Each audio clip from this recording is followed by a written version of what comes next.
pregnancy को second part है सुनिन्छ हजुर भाइ अब hypertensive therapy drug therapy hypertensive drug के युज गर्न सकिन्छ हामीले प्रेग्नेन्सीमा अनि त्यो के छ भने there is a good evidence that early aggressive use of antihypertensive therapy is beneficial to both mother and the baby. The level at which the antihypertensive treatment is initiated for non-severe hypertension, that is mild preeclampsia, remains controversial. चलाउने नचलाउने उनीहरूको अलमलमा छ. The most physicians comments hypertensive antihypertensive therapy when the blood pressure is 140 to 100 systolic and more than 140 to 100 systolic, 90 to 110 diastolic.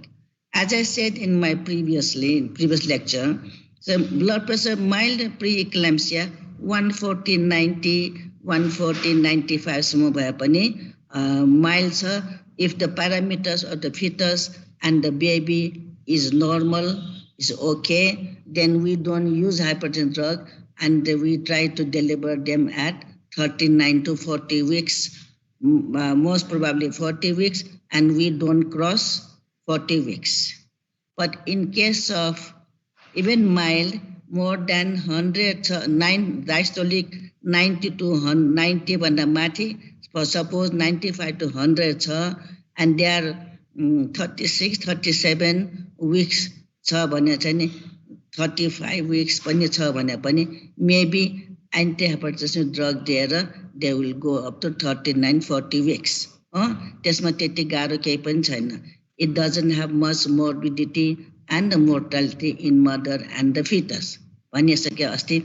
अब के अब severe छ 100 भन्दा माथि severe भन्नलाई तिम्रो डायस्टोलिक 110 हुनु पर्यो, मोर देन 170 by 110 भयो भने त सिभियर प्रिक्लेम्सिया हुन्छ. तिनमा त 100% तिमीलाई एन्टिहाइपरटेन्सिभ ड्रग ट्रिटमेन्ट दिनुपर्छ. even they are at term or even they came in labor, antihypertensive drug सुरु गर्नुपर्छ. युजुअली प्रेग्नेन्सीमा कुन ड्रग युज गर्छ भने मिथाइल डोपा, किन तिनीहरू लङ टर्म स्टडी भइसकेको छ. It has got very minimal side effect to the mother and the foetus. Long term study गरेको छ, no long term effect on the foetus and the mother. त्यसै hydralazine group, त्यसै नेफेडिपिन र भित्र adrenergic blockers, यो चारवटा ड्रग युजुअली चाहिँ नि प्रेग्नेन्सीमा युज गरिरहेका हुन्छ. अब what is methyl dopa? Methyl dopa is a centrally acting agent and remains a drug of first choice for treating hypertension in pregnancy.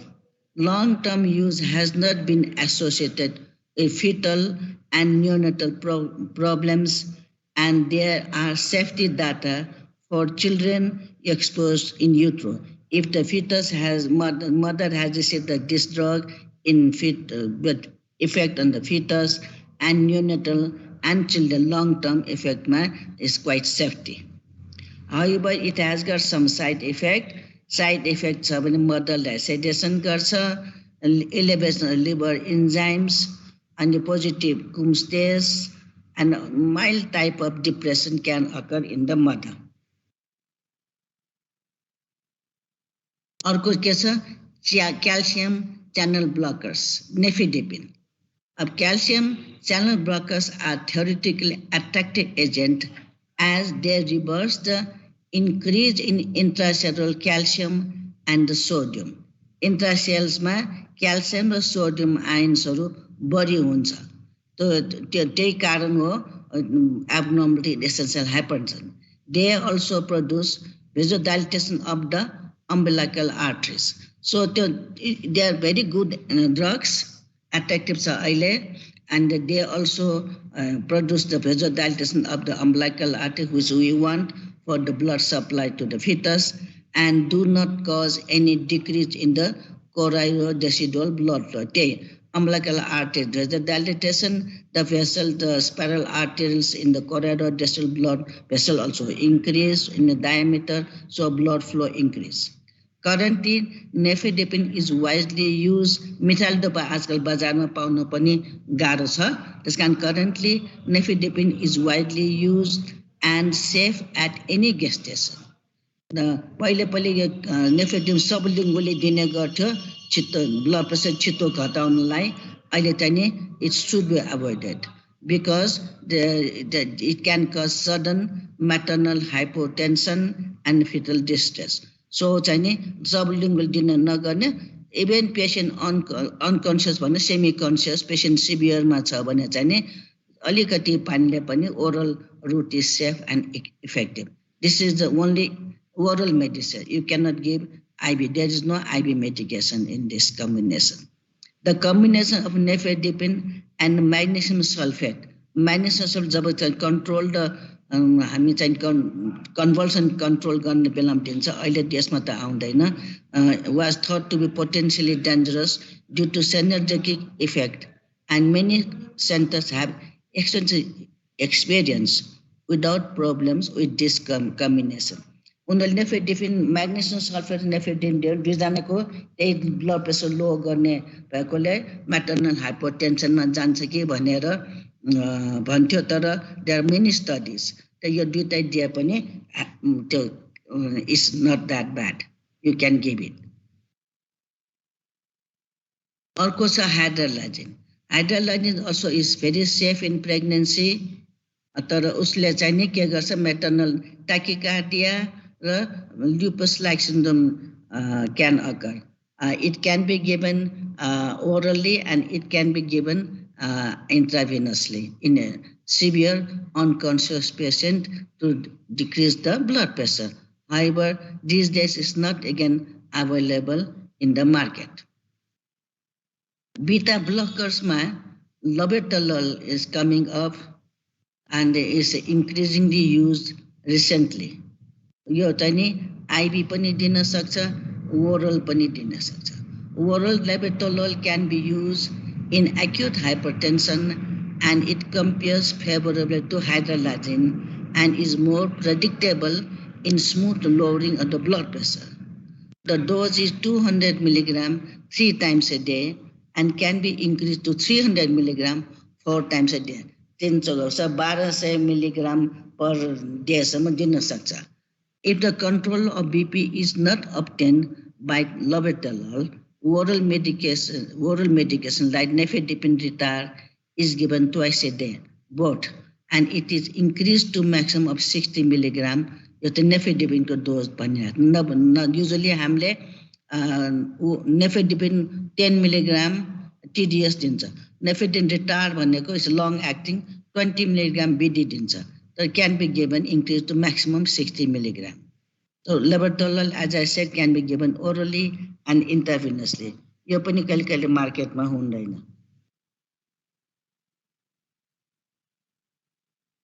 त्यो यही कुरा भयो मिथाइल-डोपा, लाबेटोल, नेफेडिपिन, हाइड्रोलाजिन.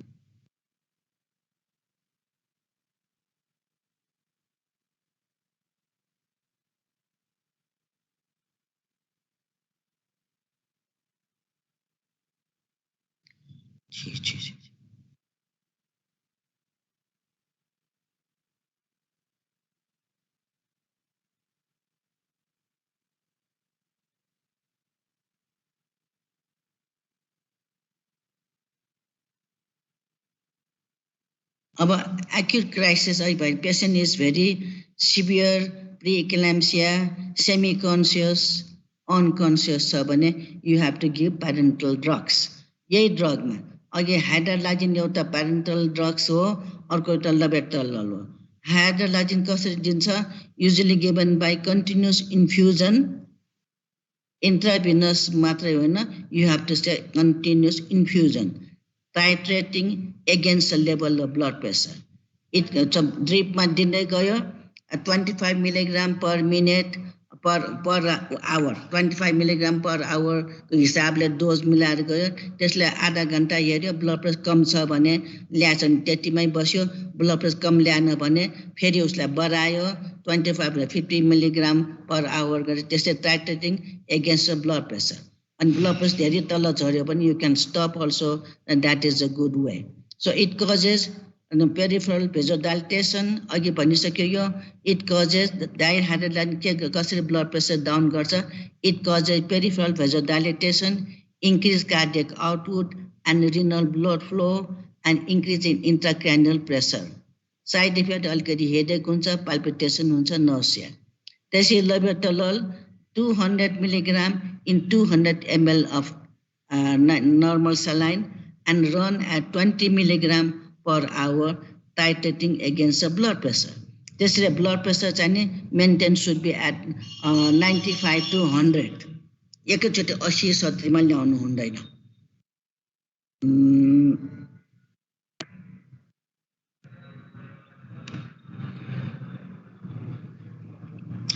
अब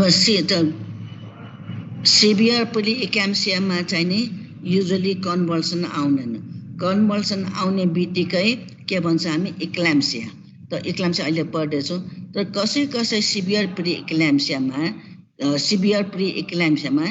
कन्भल्सन आउँछ भनेर प्रोफिल्याक्टिक्स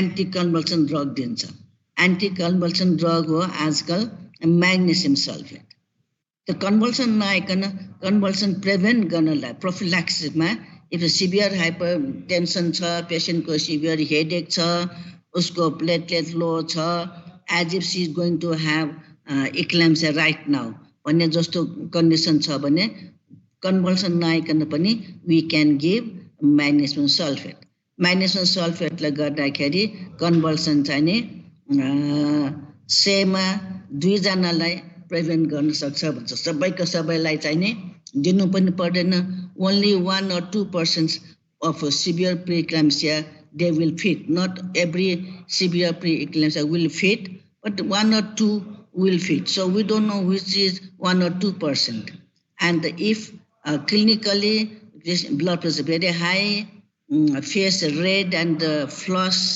and they complain of headache epigastric pain liver right hypochondrial pain the subscapular hematoma liver को भयो त्यस्तो कन्डिसन छ भने चाहिँ नि we should give magnesium sulfate is a prophylactic and how to give magnesium sulfate eclampsia दिँदाखेरि म भन्छु the severe preeclampsia and eclampsia को treatment and management is the same so यो सब severe preeclampsia and the eclampsia मा पनि यही यसरी नै दिने हो अब eclampsia as a second part of PET eclampsia severe PET सम्म हिजो पढ्यो as finished and eclampsia भनेको चाहिँ नि is one of the major serious complication of preeclampsia severe preeclampsia पनि मान्छे मर्न सक्छ बच्चा पनि मर्न सक्छ तर one step ahead complication convulsion आयो भने it is very very severe dangerous sign it is called obstetrics disaster so what is the definition as is occurrence of तिम्रो पहिले पनि भनिसके is occurrence of generalized convulsions during pregnancy during labor or puerperium within 7 days of delivery in a pre-eclamptic patient and not caused by epilepsy or other CNS causes. Or epilepsy CNS causes convulsion आउँछ तिनीहरु if you can exclude a patient is pregnant, patient is hypertensive and convulsion आयो भने we take it as a eclampsia. It is one of the common complication of severe preeclampsia. Incidence कतो छ त incidence and preeclampsia पनि more common in developing countries so eclampsia पनि more common it occurs in 10 to 20% in the developing countries compared to developed countries they have only 2 to 4%. And the death, the mother death due to eclampsia is around 3 to 4% in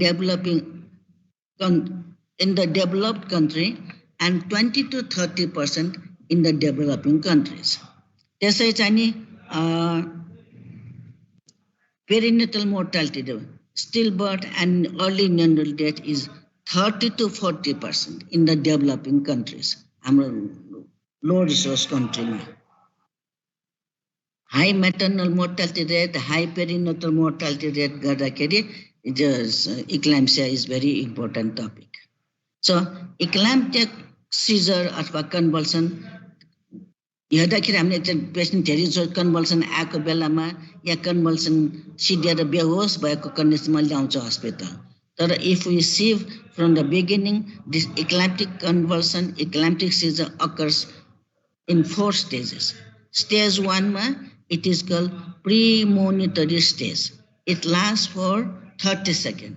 त्यसमा के छ, patient चाहिँ नि unconscious भएको हुने, patient has altered consciousness. She is confused. There is a twitching of the face and the redness of the face. If you are treating a severe pre-eclamptic patient in the ward, and if you notice this, and there's a rolling of eyes, the patient's nose scratch with the finger.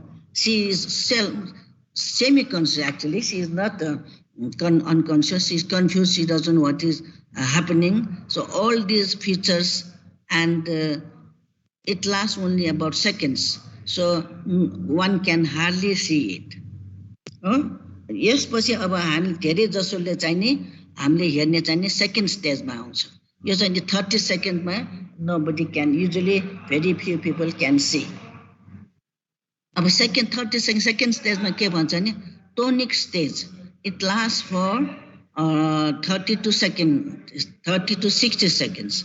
यहाँ के हुन्छ भने all muscles contract now. They go into hypertonus of whole body with a clenched jaw.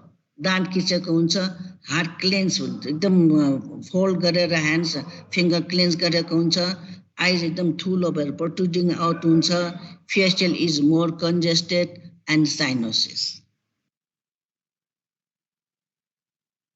त्यति चाहिँ 1 minute जति देख्न सकिन्छ. अनि थर्ड स्टेजमा भएपछि क्लोनिक फेज, त्यो त स्टिफ भएर बसेको हुन्छ. अब के हुन्छ, अब स्पाज्मोडिक कन्ट्र्याक्सन. अब यो मसल टोनिक हाइपरटोनस कन्ट्र्याक्सन नभएको, अब spasmodic contraction and relaxation of the whole body. त कन्भल्सन आउँछ, छोड्छ, फेरि आउँछ. This last for 1 to 2 minutes.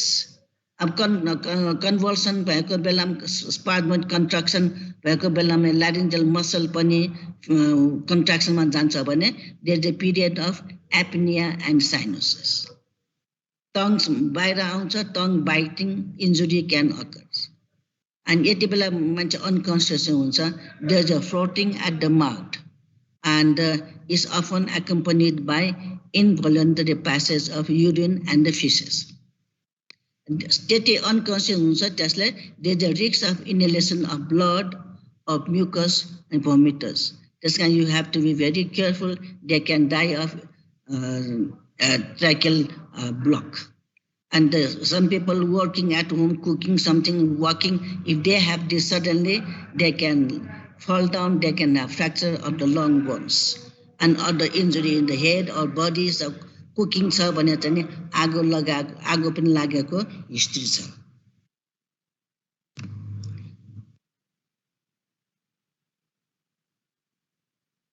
Stage 4 मा के हुन्छ भने अब त सेकेन्डमा हाइपरनोस कन्ट्र्याक्सन टोनिक भएर बस्छ. थर्ड स्टेजमा कन्ट्र्याक्सन रिल्याक्सन भएर मसल भएर काम छ. कन्भल्सन आउँछ. कन्भल्सन कहिले हेरेको छ तिमीहरूले? आजकल त अब कोमा के अरे कोभिडले पेसेन्टै छैन. And this coma, last stage is coma. It can last from minutes to hours. अब पेसेन्ट कोमामा धेरै जसो त्यति बेला ल्याउँछ हस्पिटलमा. स्ट्रेटियस ब्रिदिङ एकदम सर्ट स्यालो हुन्छ. Patient is cyanosis, patient is pyrexia, unconscious. यति बेला चाहिँ डिफरेन्सियल डायग्नोसिस कोमा चाहिँ every time is not due to eclampsia. So there may be cerebral haemorrhage, differential diagnosis, epilepsy, subarachnoid hemorrhage, so many causes of convulsion.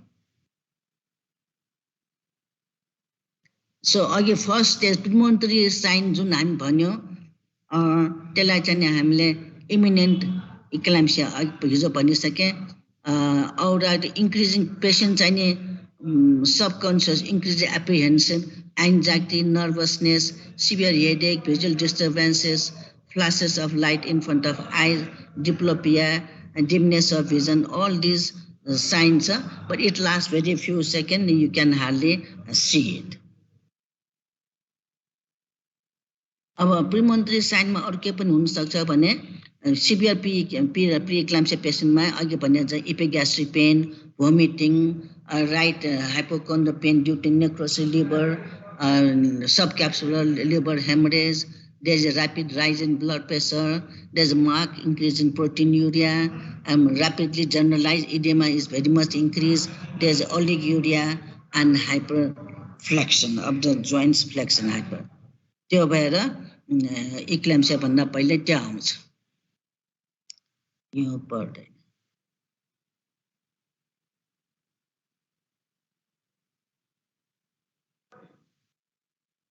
The complication of the eclampsia के हुन्छ त्यस्तो eclampsia किन हामी डराउनु पर्यो so त्यो eclampsia आउने बित्तिकै त्यो कम्प्लिकेसन प्रिभेन्ट हुनलाई हामीले तुरन्तै ट्रिटमेन्ट गर्नुपर्छ wherever you are the first person to see this case. So you should know how to treat this patient first, because by the time you call the boss, consultant, senior doctor, it may take half an hour to 1 hour. So you are in front of the patient. If you are active, you can save the patient. अब त्यसले यति complication ल्याउँछ त्यसकारण it has to be treated there and there in emergency room only. So वार्डमा छ भने वार्डमै doctor तुरन्त गर्छ अथवा चाहिँ घरबाट ल्यायो भने पनि you are the first one to do this treatment त ट्रिटमेन्ट टाइममा भएन भने यसले के कम्प्लिकेसन ल्याउँछ ट्रिटमेन्ट अहिले भन्नुलाई साइड पहिले कम्प्लिकेसन आयो त फर्स्ट कम्प्लिकेसन यसले के गर्छ भने pulmonary oedema secondary hyper blood pressure secondary to high blood pressure fluid overload गरेपछि पल्मोनरी इडिमा लिएर एडल्ट रेस्पिरेटरी डिस्ट्रेस सिन्ड्रोम यसले गर्दा prolong hypoxia inhalation of stomach content in the general anesthesia. Suppose somebody is giving general anesthesia त्यो इनहेलेसन गर्यो भने चाहिने पनि pulmonary oedema जान्छ अब यो पल्मोनरी इडिमालाई के भन्छ क्राम्प्स एन्ड मस्कुलर विकनेस भन्छ it is again the serious condition यसको चाहिँ तुरन्तै डायग्नोसिस गरेर लेसिक्स पहिले दिनुपर्छ पल्मोनरी इडिमा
सुन्नुभएको छ तपाईँहरूले सुन्नु छ दाइ अब यहाँ आएन त खै अक्षर आएको खै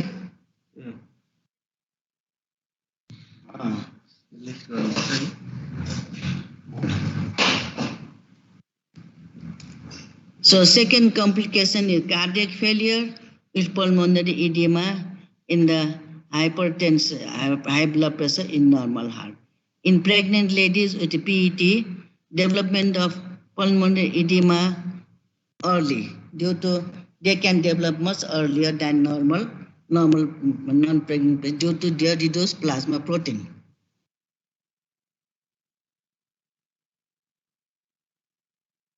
Cerebrovascular hemorrhage. If a patient has a severe hypertension, cerebrovascular hemorrhage, whether they can fall, they can die, you know. cerebral hemorrhage भनेर त सुनेछ नि अघि हाइपरटेन्सनमा कन्भल्सन भएर मान्छे लडेर या नलडिकन पनि बिस्तरमै पनि सेरेब्रल भास्कुलर एक्सिडेन्ट भएर प्यारालाइसिस अल भएको सुनिन्छ।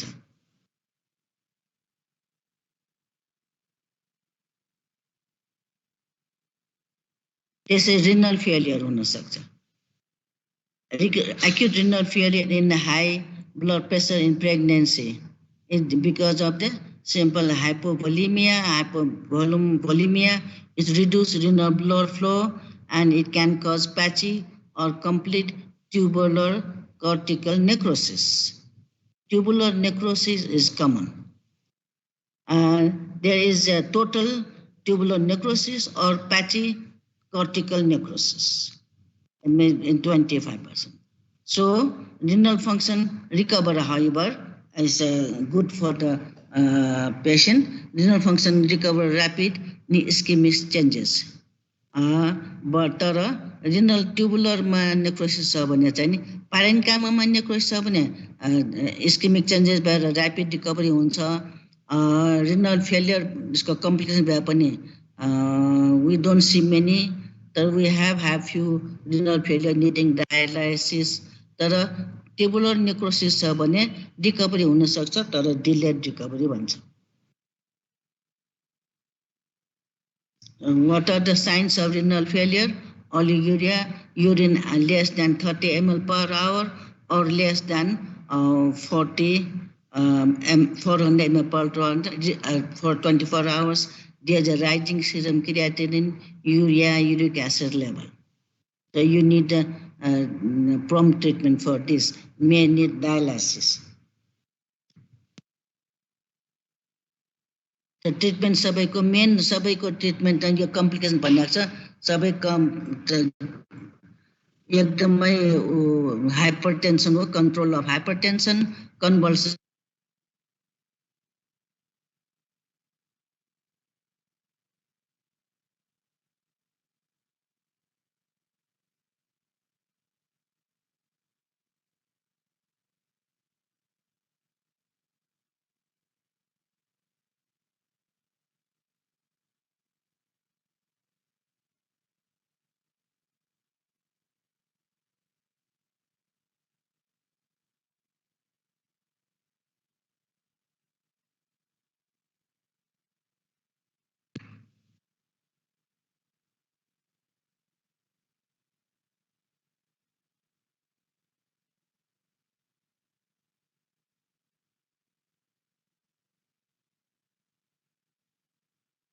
अर्को चाहिने disseminated intravascular coagulation. This is again very serious because pregnancy itself is a hypercoagulation. There's a more coagulation of the blood. And the more coagulation भएपछि platelets used very much used. अनि serum blood platelets count is less than 1,80,000 सम्म आउँछ। Okay, if there is a low and falling platelets, it is a severe disease. It indicates involvement in liver, and whatever the stage of the gestation, you need the termination of pregnancy. Treatment को साथ साथै pregnancy immediate treatment terminate गर्नुपर्छ। DIC भन्छ। अर्को चाहिँ microangiopathic hemolytic anemia. त्यसमा hemoglobin हुन्छ, hemoglobin urea associated with preeclampsia and eclampsia is now called macroangiopathic hemolytic anemia. It occurs in severe PET and eclampsia. It is there is an acute and subacute hemolysis. There is a fragmentation of the RBC, red blood cells, reticulocytes increase in the peripheral blood. There is a thrombocytopenia, and there is a renal vascular lesion indicates severe disease, and that also indicate immediate treatment and indicate in the immediate termination of pregnancy. त्यसै चाहिँ hepatic लिजन अस्ति and severe preeclampsia भनिसक्यो यो अर्को चाहिँ के छ HELLP syndrome increase it is HELLP syndrome is hemolysis, increase liver enzymes and low platelets. HELLP syndrome HELP को मतलब हो hemolysis, increase liver enzymes and low platelet syndrome. यसमा पनि coagulation blood coagulation increase हुन्छ त्यसमा चाहिँ all the coagulative material use, platelets use, it is again the severe complication, prompt diagnosis and treatment दिन सकेन patient will die. There is a hemolysis भइहाल्यो, and it is usually occurs with severe preeclampsia and eclampsia. However, it can occur with relatively mild degree of hypertension when you miss the diagnosis. त्यसको त्यसै clinically पनि थाहा हुन सकिनुपर्छ, तर mostly चाहिँ बायोकेमिस्ट्रीबाट थाहा हुन्छ. There is increased hemolysis in the blood and elevated liver enzymes, platelets is very low. So early diagnosis and prompt treatment is necessary. बच्चा डेलिभरी भइसके पनि यो हुन सक्छ, डेलिभरी भएको छैन भने इमिडिएट डेलिभरी.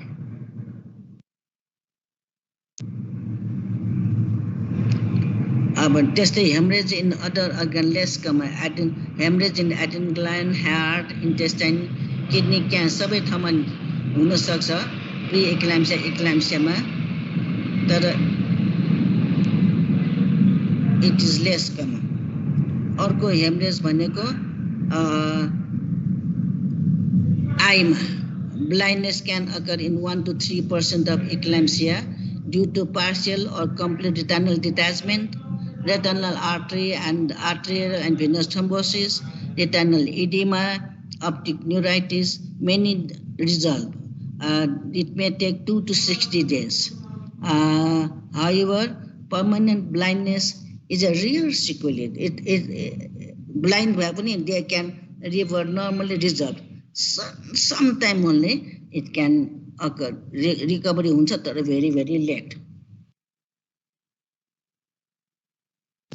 अर्को चाहिँ फिटो प्लासेन्टा कम्प्लेक्स के हुन्छ सिभियर प्री इक्लाम्सिया र इक्लाम्सियामा अर्को कम्प्लिकेसन भनेको प्लासेन्टल एब्रसन.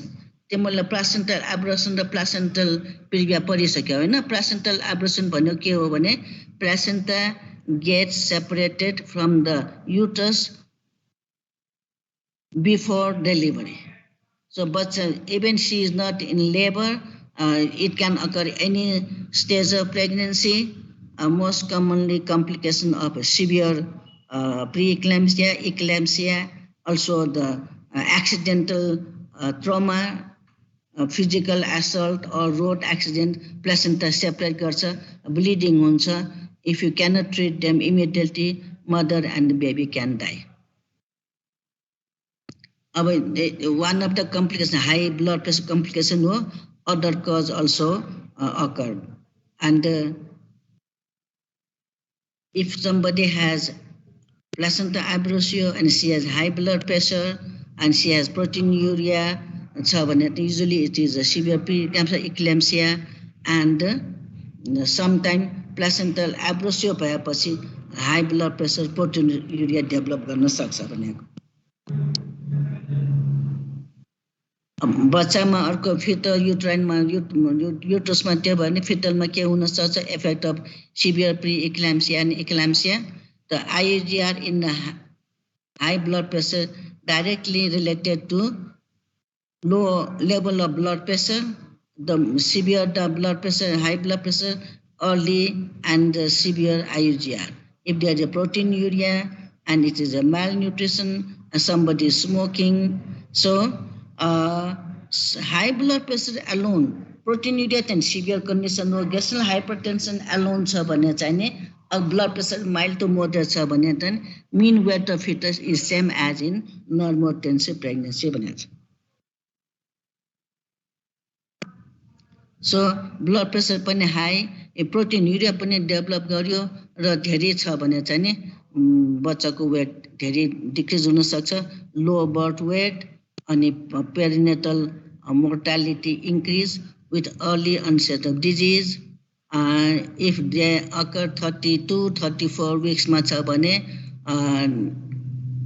बच्चा कति 287 per 1000 बर्थ मर्छ भने सपोज pre-eclampsia, severe pre-eclampsia मात्रै भन्नु भएन severe pre-eclampsia and eclampsia late stage मा भन्यो भने only 19 per 1000 बर्थ चाहिँ बच्चाहरु मर्छ भनेको छ so it's a huge difference earliest अनसेटमा छ भने 28 32 34 विक्समा छ भने बच्चा धेरै मर्छ एक त सानो कम्प्रोमाइज बेबीज अर्को चाहिँ नि आइयुजिआर पछि foetal asphyxia and intrauterine foetal death hypoxia हुन्छ लो ब्लड प्रेसरले ब्लड सप्लाई कम हुन्छ hypoxia and it's long run छ भने चाहिँ नि इन्ट्रायुटरन फिटल डेथ हुन्छ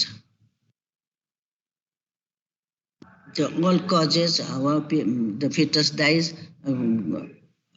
उसमा अम्बिलिकल कर्ड कोरियोनिक भेलाइमा प्लेसेन्टल टिस्युमा सिन्सियोट्रोफोब्लास्टिक स्पेसमा all चाहिँ blood vessels are there. They can actually rupture. यतिसम्म बुझिरहेछ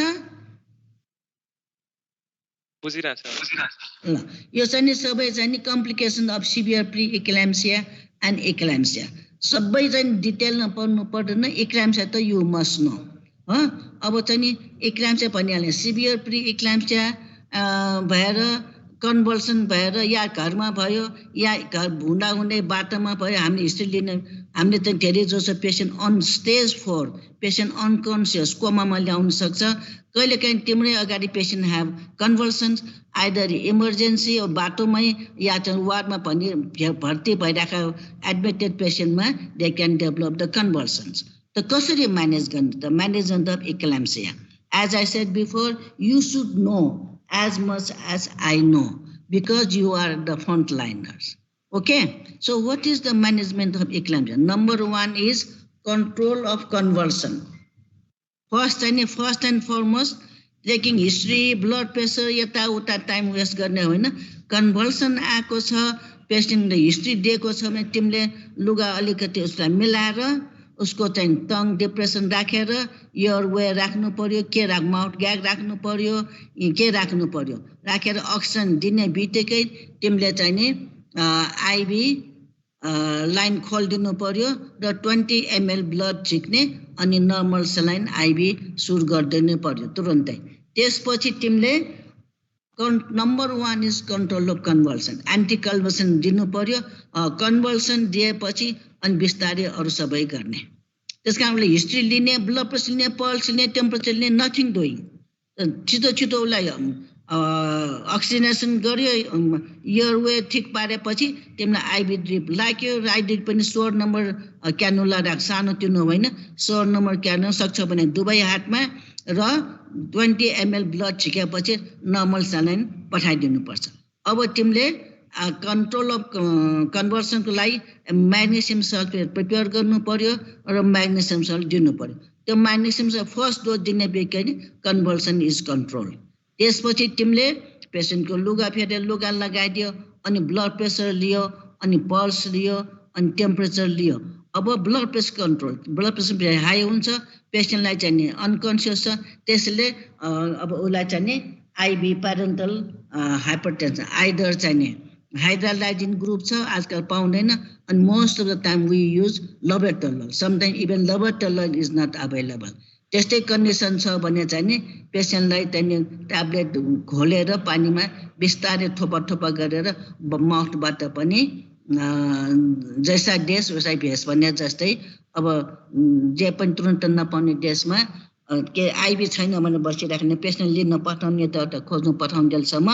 लबेटल 200 मिलिग्राम चम्चामा पानी राखेर घोलेर बिस्तारै थोपा थोपा गरेर मुखमा राखेर या कपासले फेजाएर या चम्चाले एक एक थोपा गरेर त्यो मेडिसिन जाओस्. It might help some time हो. न त युजुअली चाहिँ नि आइबी डोज चाहिँ नि आइबीबाट ब्लड प्रेसर कन्ट्रोल गर्यो. अब त्यति भएपछि तिमीले ब्लड जुन झिकेको छ के तिमीलाई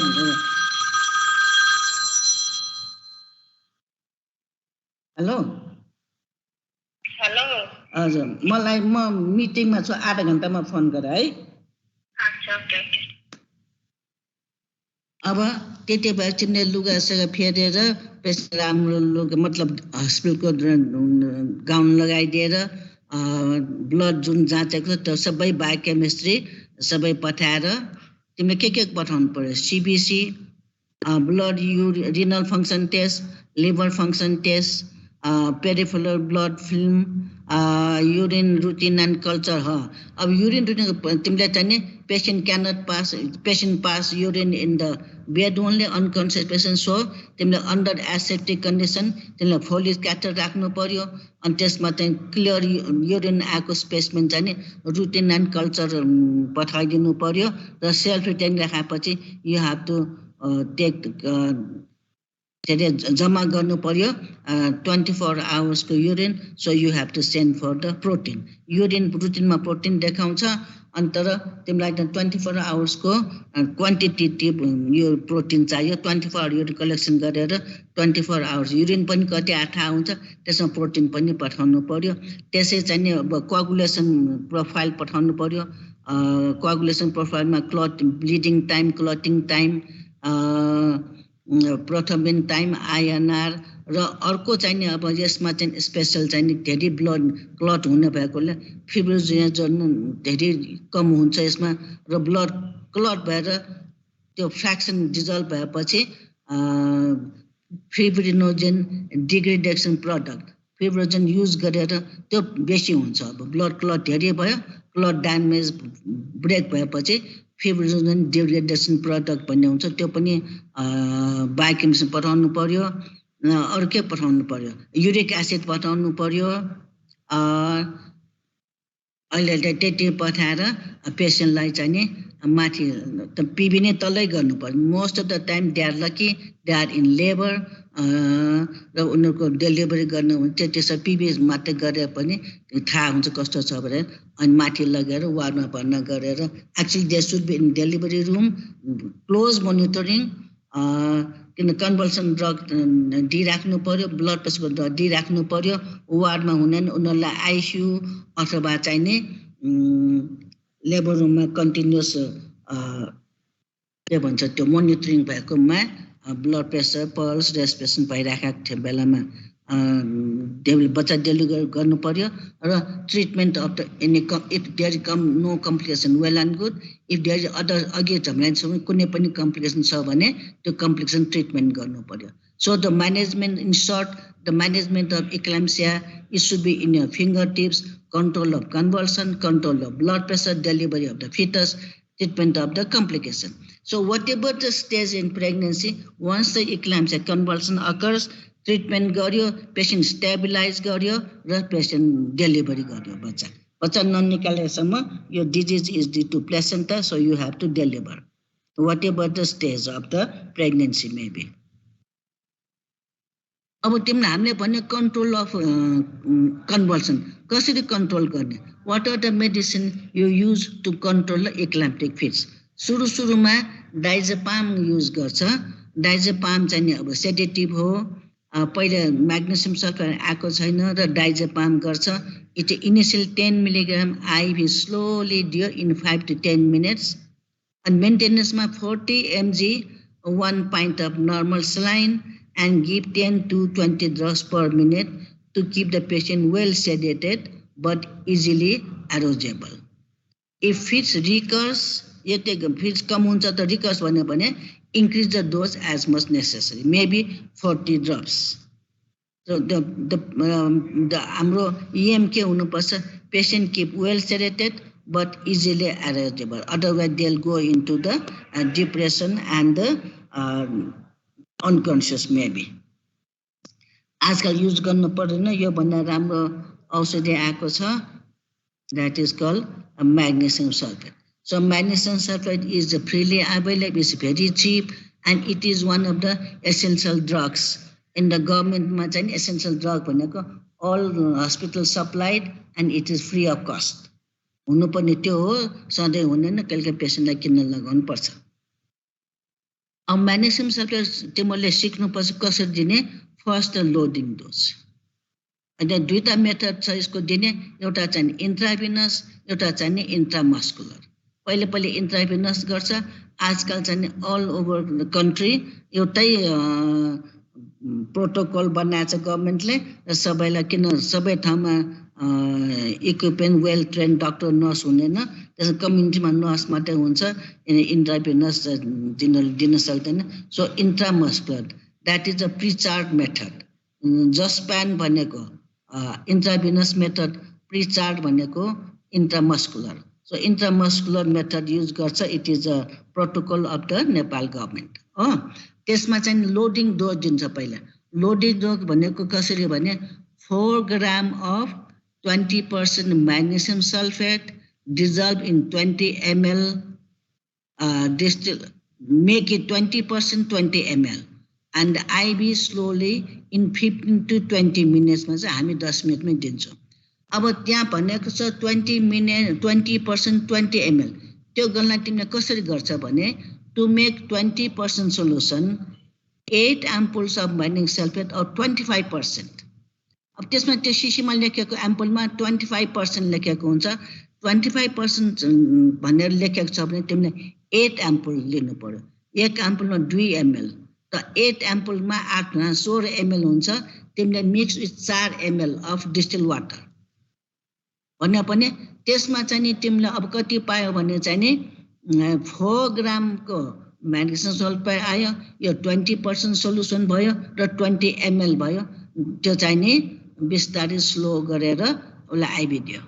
अथवा कहिलेकाहीँ तिमीले जहिले पनि दिँदाखेरि एम्पुलमा हेर्नुपर्छ कति पर्सेन्टेज. 25 छ भने 8 एम्पुल दिनु पर्यो. फेरि कहिलेकाहीँ चाहिँ नि 50% को आइरहेको हुन्छ. 50% को आइरहेको छ भने त्यसमा चाहिँ नि 4 एम्पुल अफ 50% लियो भने कति हुन्छ. त्यसमा चाहिँ नि तिमीलाई 8 एम्पुल लिनु. यसमा त 4 एम्पुल लिए पुग्यो. 4 धुना 8 ml भयो. तिमीलाई 12 ml अफ डिस्टिल वाटर तान्नु पर्यो. That makes 4 gram in 20 ml of 20%. तिम्रो वार्डमा आउने बेलामा अब त्यहाँ वार्डमा सिस्टर या डक्टरसँग सोच्नु म्याग्नेसियम सल्फेट एम्पुल चाहिँ हेरौँ भनेर. त्यहाँ 25% लेखेको छ कि 50% लेखेको छ. 25 लेखेको छ तिमीले 8 एम्पुल लिनु पर्यो. द्याट विल बी 4 ग्राम. एक एम्पुलमा 2 ml हुन्छ. That contains the 0.5 ग्राम मात्रै हुन्छ. त्यसो गरेर तिमीले अनि हिसाब गरेर तिमीले नोटबुक लेखिराख्नुपर्छ. Every time you don't have to come and consult them. You have to make a note. You have to make note in your brain, in your heart, so you know in clinical practice. यति कुरा बुझ्छ? Okay, that is called loading dose. You give that तुरन्तै emergency वार्डमा जहाँ wherever you are त्यो बनाएर loading dose भनेर 10-15 minute slowly दिनुपर्छ.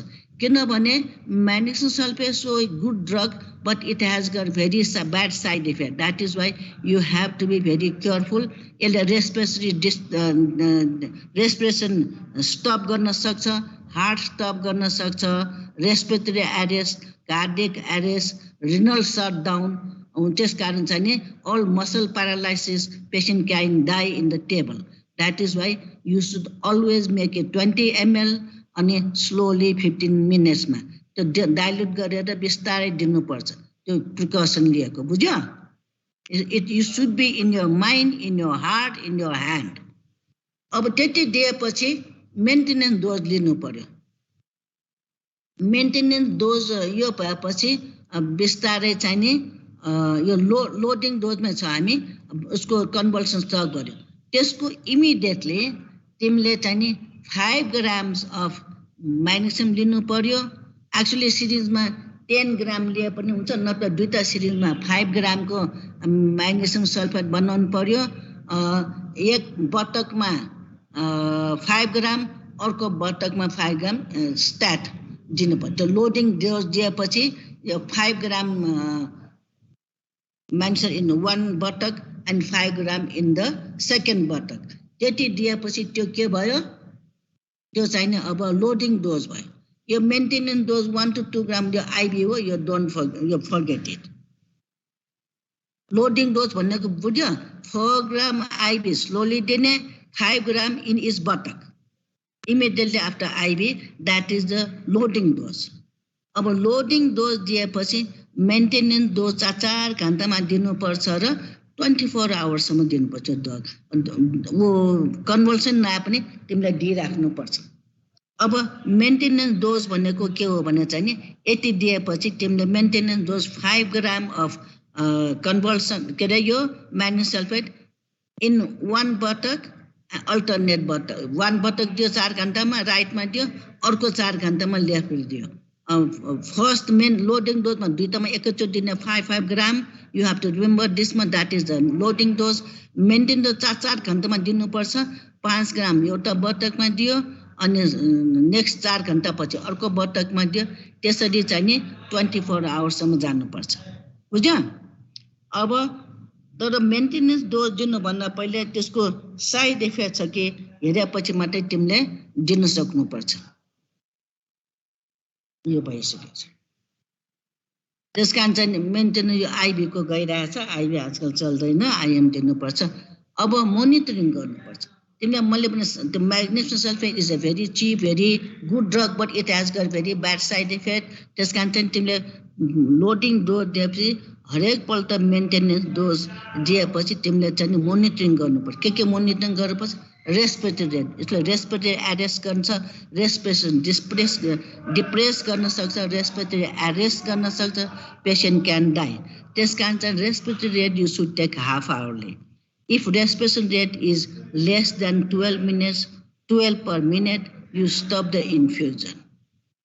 अर्को हेर्नुपर्ने प्याटेलर रिफ्लेक्स, नी रिफ्लेक्स हेर्नु पर्यो, किनभने यसले न्युरोमस्कुलर जङ्सनमा एक्ट गर्छ। यो औषधिले म्याक्सिमले हामी उसको टक्सिक छ भने न्युरोनहरू सबै डेड, मसल अल गेट के भन्छ रिल्याक्स हुन्छ, मसल फ्ल्यासिड हुन्छ, प्याटेलर रिफ्लेक्स, नी जक रिफ्लेक्स सबै चाहिँ नि लस हुन्छ।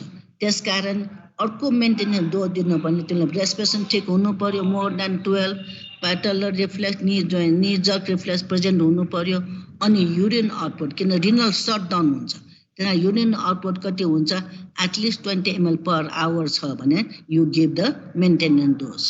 त्यति भएन भने कुनै तिनटामा एउटा मात्रै कम छ भने you don't give it.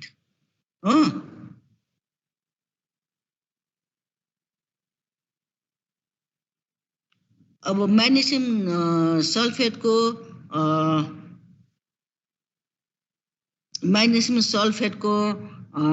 Dose सिरममा कसरी लिने, कति भन्दा serum magnesium level should be check at 60 minutes after initiation therapy भन्छ, देन 6 to 8 आवरले भन्छ। तर त्यो भने पनि हामीले कति राख्न सक्नुपर्छ, therapeutic range 2 to 4 millimole per litre. त्यो भने पनि हामी कहाँ यो छैन, र इभन फरेन कन्ट्रिजमा यो सबै यति डिटेल जान्दैन। Clinically monitor heart rate, patellar reflex, knee joint reflex, knee jerk reflex र युरिनरी आउटपुट नर्मल छ भने we are therapeutic well, serum usually गर्दैन, the you can continue the magnesium sulfate. Very, very rarely toxicity occurs. Normally, if you are careful, if you take the precaution, complication won't arise. So, magnesium sulfate should be continued for 24 hours after the last feed or 24 घण्टा postpartum. के गरी चाहिए magnesium sulfate को चाहिए complication आया भने उसको antidote हो calcium gluconate. So when you give magnesium sulfate, the tray मा calcium gluconate पनि राखेको हुन्छ.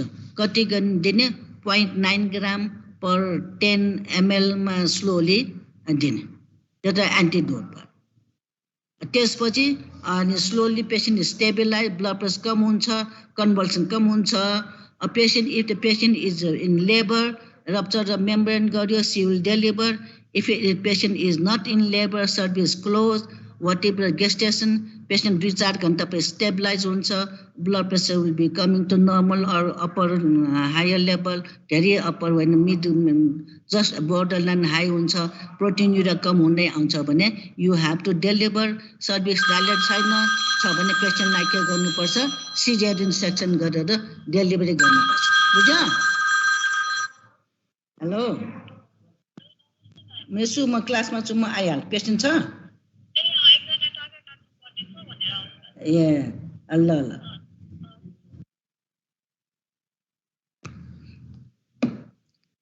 Delivery is the final treatment. अब 24 घण्टा डेलिभरी पछि पनि inner पेशेन्टको क्लाम्सिया we have to keep them in ICU or in labor room where continuous monitoring is there. Blood pressure लिइराख्नु पर्यो प्रोटिन युरिया हेरिराख्नु पर्यो युरिन आउटपुट हेरिराख्नु पर्यो temperature they can develop after delivery hyper टेम्परेप्लेक्सिया हुनसक्छ त्यस कारण चाहिँ नि जकहरू दे आर इन द यो म्याक्सलमा छ for 24 hours to 48 hours you have to observe them carefully they should be either in ICU or in labor room हो अब इनर पेशेन्ट चाहिँ पोस्ट नेटलमा पनि we must see at 6 weeks and पहिले 2 हप्तामा आउँदैन ब्लड प्रेसरको औषधि ओरली राखेर पठाउने and we have to see how it has to be continued or increased or refer to medicine हेरेर प्रोटिन युरिया छ कि छैन हेर्नु पर्यो and at least we have to see them 3 months so some people they may have hypertension continuous हुन सक्छ protein urea may be continued in that case we have to refer them to the nephrologist पर्छ so we have to take care of them up to 3 months postpartum अरु त त्यति धेरै चाहिदैन अनि summary of treatment of paediatric त्यसै just correct treatment delivery anti hypertensive to keep the maternal blood pressure remain below 170/100 systolic चाहिने 140 130 diastolic चाहिने 1995 मा राख्नु पर्छ एन्टी कन्भल्सन ड्रग्स एक्लाम्सिया भन्छ चाहिहाल्छ यो चाहिने प्री एक्लाम्सियामा धेरै सिभियर छ भने न त दिनु पर्दैन सबैलाई medical treatment to retard the development hypertension भयो अब लो डोज एस्पिरिन भनेको त्यो पछिको लागि हो अहिले चाहिँ नि नो रोल सिभियर प्रेग्नेन्सी भएपछि नो रोल अब एन्टिट्रस्टिन भइसक्यो ल यति छ बुझिन्छ Yes, ma'am. Okay, any question?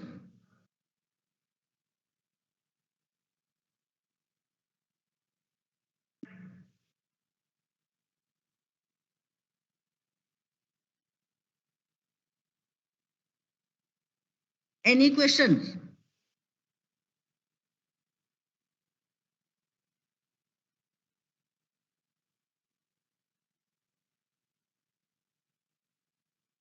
Hello, any questions? छैन म्याम ल सब यो आजै पढ्नुपर्छ तिमीहरूलाई हस् ओके आज कति जान्छ तिमीहरू आज 90 गुड थ्याङ्क यू